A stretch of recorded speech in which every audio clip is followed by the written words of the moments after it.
ആകെ വല്ലാത്തൊരവസ്ഥയിലാണല്ലോ ഇരിക്കുന്നത്. ഗോപാലേട്ട എന്താ ഇങ്ങനെ ഇരിക്കുന്നേ? വന്നിട്ടൊന്നും വിളിച്ചു പോലും ഇല്ലല്ലോ. ശാരദേ, എനിക്ക് കുറച്ച് കാര്യങ്ങൾ നിന്നോട് പറയാനുണ്ട്. എനിക്കെന്റെ സങ്കടങ്ങൾ നിന്നോടല്ലാതെ മറ്റാരോടും പറയാൻ പറ്റില്ലല്ലോ. ഗോപാലേട്ട കാര്യം എന്താന്ന് വെച്ചാ പറയേ. ഇനി എനിക്കിത് താങ്ങാനാവില്ല. എല്ലാ കുറ്റങ്ങളും ഏറ്റുപറഞ്ഞ് ഞാൻ സറണ്ടർ ആവാൻ പോവുക. ഇതിനി എനിക്ക് നീട്ടിക്കൊണ്ടുപോകാനാവില്ല. ഒരു മനുഷ്യന്റെ മനസ്സിന് താങ്ങാവുന്നതിനപ്പുറം ഭാരം ഞാനായിട്ട് കൊടുക്കുന്നുണ്ട്. ഇനി പറ്റില്ല. അതാ ഗോപാലേട്ട, ഇപ്പൊ ഗോപാലേട്ടൻ പറയുന്നതും ചെയ്യാൻ പോകുന്നതും ഗോപാലേട്ടന് ഒരു അല്പം ആശ്വാസം കിട്ടുന്ന കാര്യമായിരിക്കും.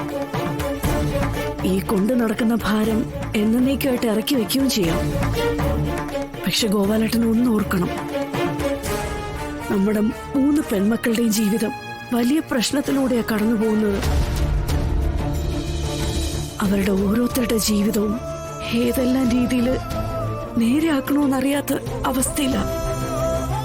ഈ സമയത്തൊരു താങ്ങും തണലും ആവേണ്ട ആള് ജയിലിൽ പോയി കിടന്ന എന്നെ കൊണ്ട് എന്തെങ്കിലും കൂട്ടിയാ കൂടുവോ? പണ്ടത്തെ ശാരദ അല്ല ഇപ്പോഴത്തെ ശാരദ. പണ്ടത്തെ വീറും വാശിയും ഒന്നുമില്ല. തരണം ചെയ്ത് മുന്നേറാനുള്ള കഴിവുമില്ല.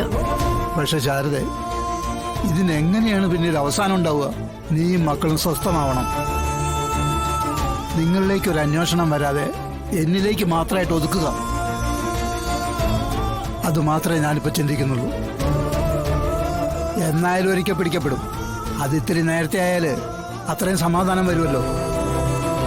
അത്രേ ഞാൻ ചിന്തിച്ചുള്ളൂ. എന്റെ ഗോപാലേട്ട, നിങ്ങൾ ജയിലിൽ പോയി കിടന്നാൽ ഞങ്ങൾക്ക് എങ്ങനെ സമാധാനം ഉണ്ടാവുന്ന നിങ്ങൾ ഈ പറയുന്നേ? ഒറ്റയ്ക്കാക്കി പോകാൻ എളുപ്പ. അത് മുമ്പ് നിങ്ങൾ ചെയ്തിട്ടുള്ള കാര്യമാണല്ലോ. പക്ഷെ അന്നത്തെ അവസ്ഥ അല്ല ഗോപാലേട്ട ഇന്ന്.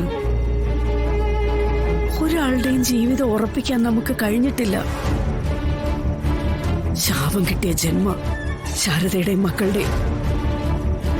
ഈശ്വരൻ കൽപ്പിച്ചു കൂട്ടി തരുന്നതെല്ലാം കണ്ണീരും കൈയും മാത്രം. ഒറ്റയ്ക്ക് നീന്തി പതച്ച് കരകയറാൻ പറ്റാത്തോണ്ട് പറയുക.